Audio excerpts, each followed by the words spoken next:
प्रिय विद्यार्थियों, online classes में आपका स्वागत है।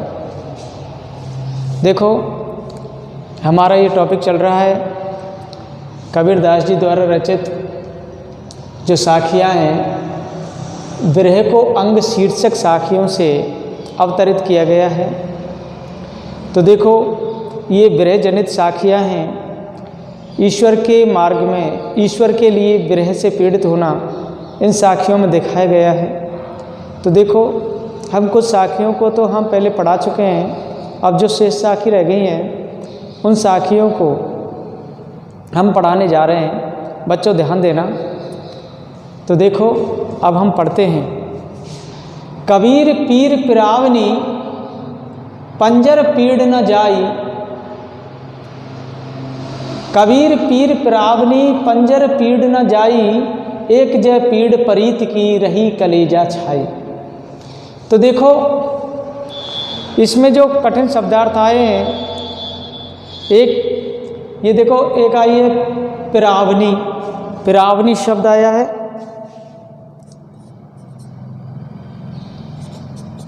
पिरावनी, पिरावनी का अर्थ होता है वेदना देने वाले। पिरावनी का अर्थ क्या होता है? जो वेदना देती है, अंदर वेदना देने वाली।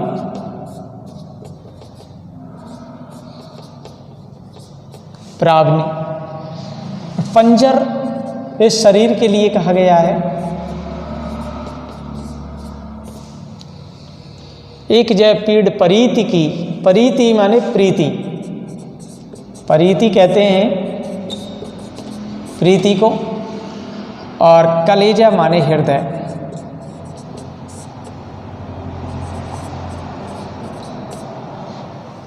तो पिरावनी पीड़ा देने वाली या वेदना देने वाली, पंजर माने शरीर, परीति माने प्रीति, और कलेजा माने हृदय।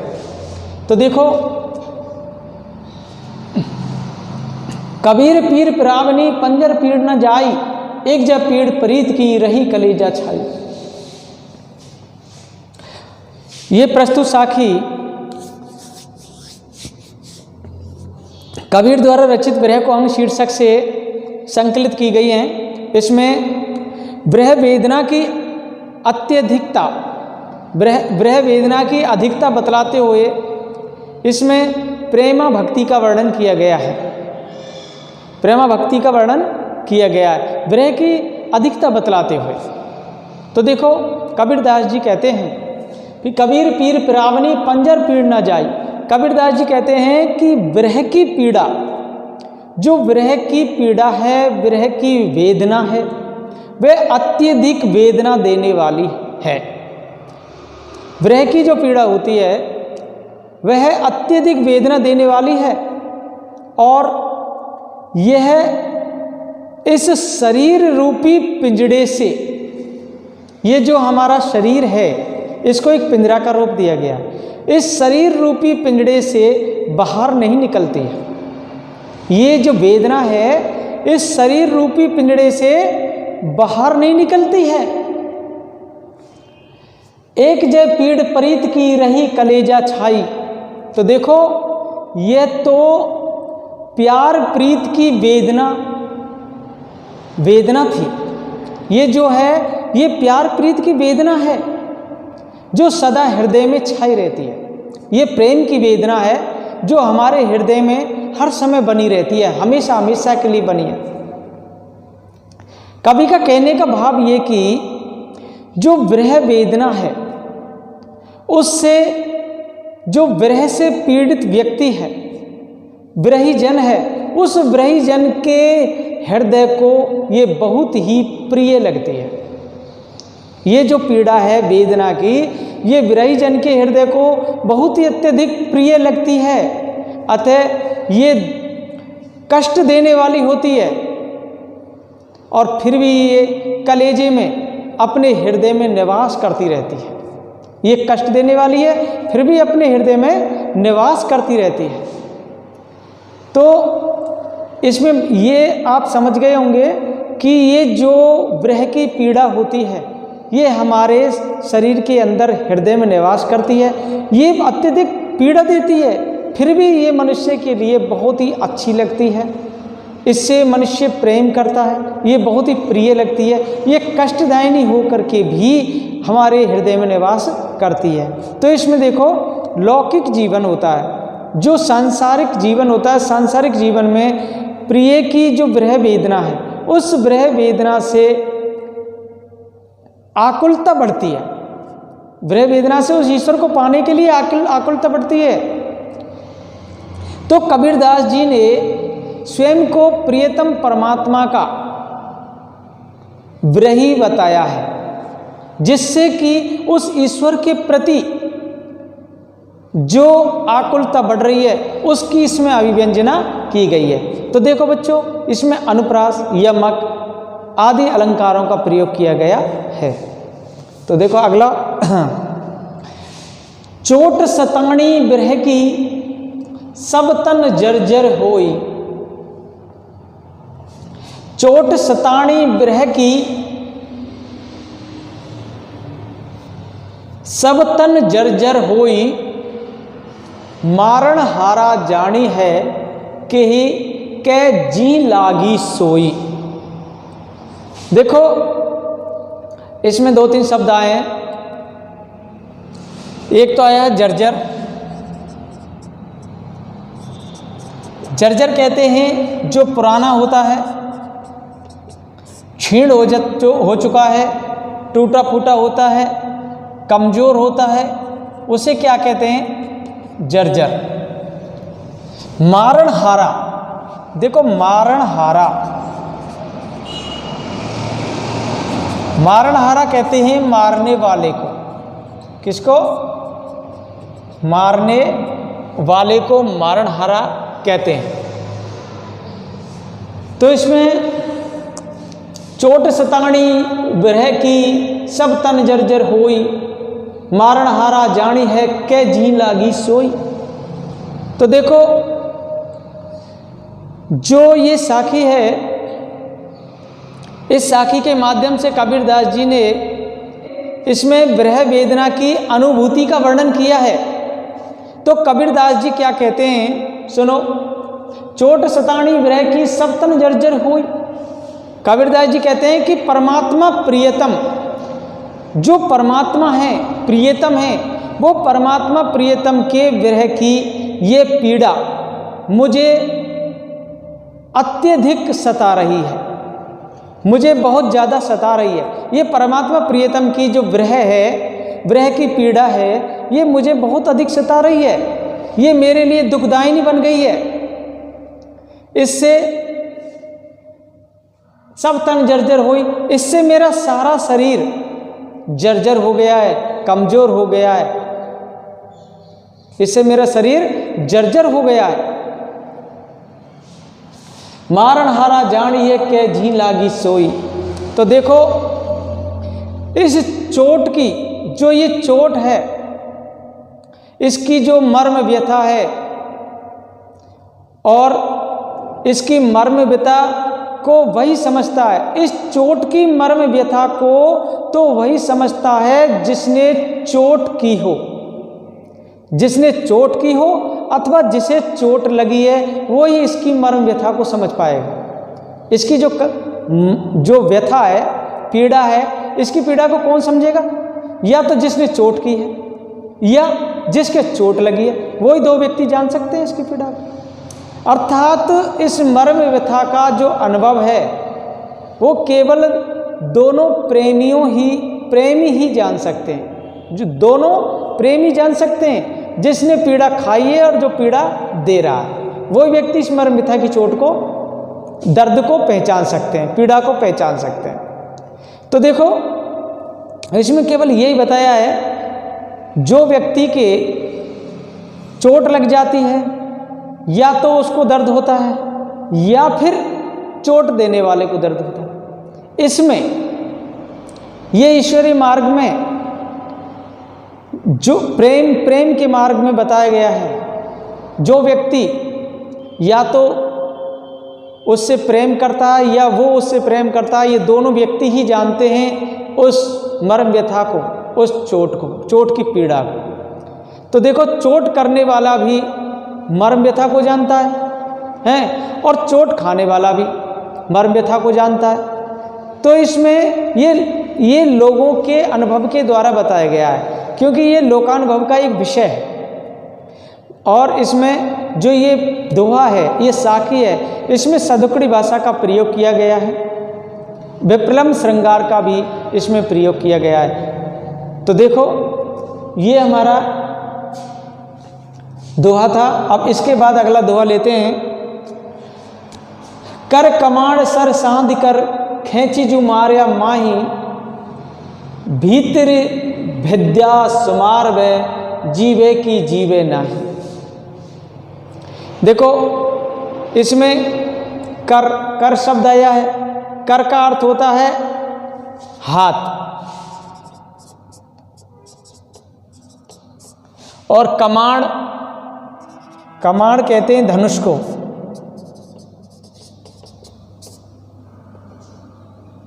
और सर माने तीर, भिद्या माने भेदना,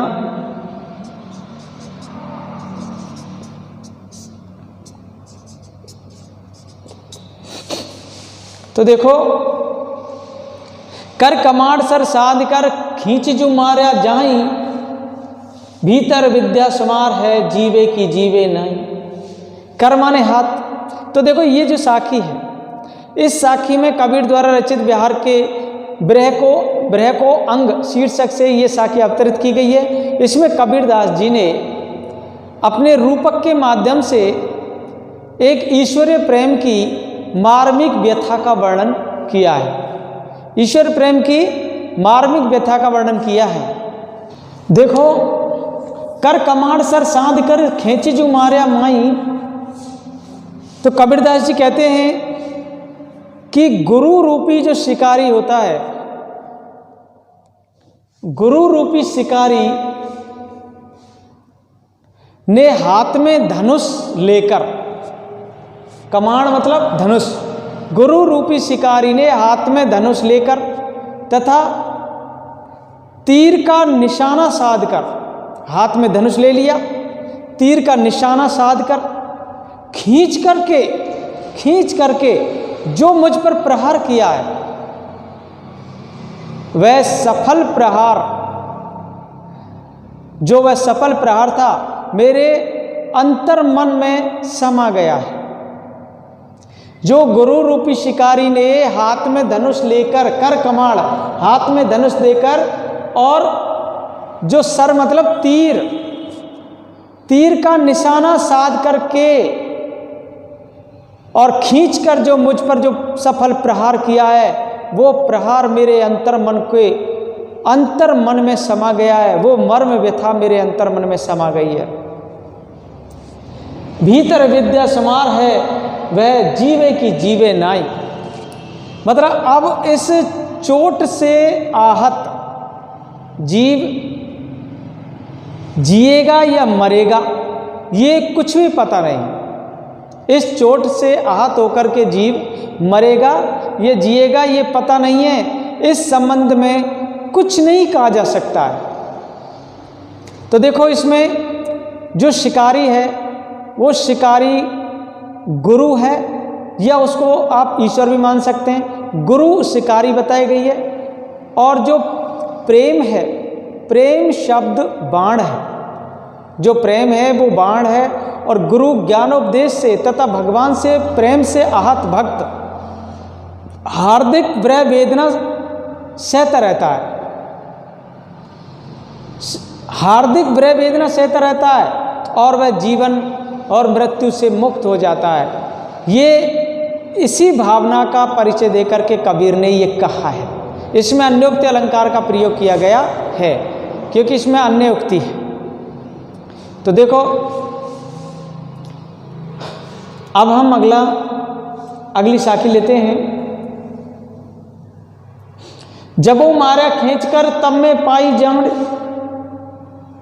जब वो मारा खींचकर तब में पाई जांडी, लागी चोट मरम की गई कलेजा छाड़ी। सेम ऐसा ही दुआ है जैसे पहले पढ़ाया था अभी। तो देखो इसमें ईश्वर की प्रेम पीड़ा को भी एक आदरास्पद बताया गया। इसमें ईश्वर की जो प्रेम पीड़ा है, प्रेम पीर है, उस प्रेम पीड़ा को आदरास्पद बताया गया है। कबीरदास जी के वर्णनानुसार जीवात्मा कहती है, हमारे अंदर जो जीवात्मा है वो जीवात्मा कह रही है कि जब वो मारा खींच कर तब मैं पाई जाऊं, कि परमात्मा ने जो प्रेम बाण मेरे कल मारा था, जो मेरे प्रियतम परमात्मा हैं, उन्होंने जो प्रेम बाण मेरे कल मारा था वह मेरे मन में समा गया है, मेरे मन में बस गया है। अर्थात वह मुझे बहुत अधिक अच्छा लगने लगा है जो कल प्रेम बाण मारा था उस मेरे प्रियतम परमात्मा ने। जब वो मारा खींचकर तब मैं पाई जान, लागी चोट मरम की गई कलेजा जान। तो देखो कबीरदास जी कहते हैं कि जब परमात्मा ने अपने प्रेम का बाण खींच करके मुझे मारा तो मुझे इससे ज्ञान उत्पन्न हुआ और मुझे उस परमात्मा की सत्ता का ज्ञान हुआ, उस दिव्य दृष्टि का ज्ञान हुआ, उस ईश्वरीय सत्ता का ज्ञान हुआ। ये चोट है मेरे मर्म स्थल को भेद गई है, ये जो चोट मेरे मर्म स्थल को भेद गई है, अंदर तक समा गई है ये चोट, जिससे मेरा जो हृदय है उसमें छेद हो गया है। कबीरदास जी कहते हैं कि जो ये चोट है ना, ये चोट मेरे हृदय में छेद करके और ये पार हो गई है।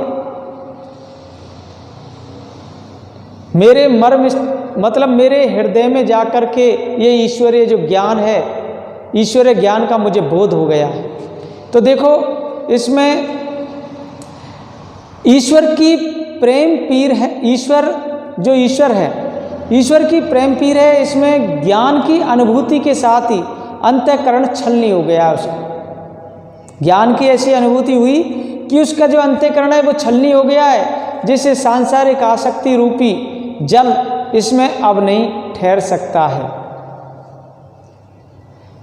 अब मुझे उस ईश्वरीय ज्ञान हो गया है। अब मैं इस संसार में लिप्त नहीं हो सकता, संसार से आसक्त नहीं हो सकता। अब तो मैं उस ईश्वर से ही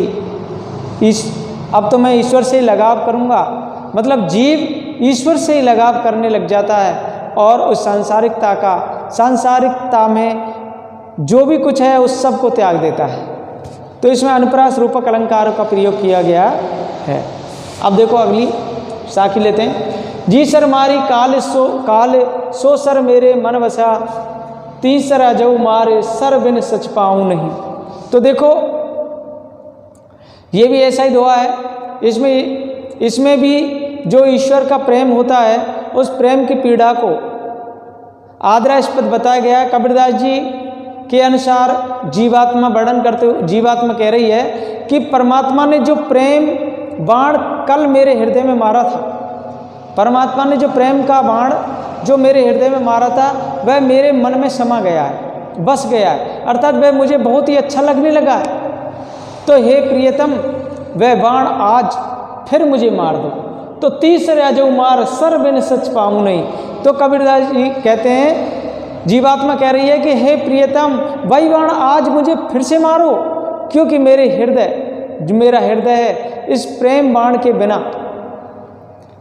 शांत नहीं हो पा रहा है। और ये शांत तभी होगा जब आज भी वो कल वाला बाण मेरे हृदय में आप मारोगे। तो इसमें वो हृदय बाण वो दिखा गया है, मतलब ईश्वरीय प्रेम का ज्ञान होना, ईश्वर का ज्ञान होना, ईश्वरीय सत्ता को जानना, ये हृदय रूपी बाण है, हृदय के ऊपर लगा हुआ बाण है। तो देखो इसमें परमात्मा के अनन्य भक्त को इसी से आत्मा को शांति मिलती है। जब जीवात्मा उस परमात्मा से मिल लेती है, जब जीवात्मा परमात्मा का दोनों का मिलन हो जाता है, तो तभी उसकी आत्मा को शांति मिलती है। तो इसमें ये रहस्यवादी और ब्रह्मजनित पद हैं। इन पदों में केवल ईश्वरीय सत्ता का ज्ञान समाया हुआ है कि जीवात्मा ईश्वर से प्रेम करती है और वो केवल ईश्वरीय प्रेम को चाहती है, सांसारिकता से मुक्त होना चाहती है। तो इसमें यमक के साथ रूपक अतिशयोक्ति अलंकारों का भी प्रयोग किया गया है। धन्यवाद।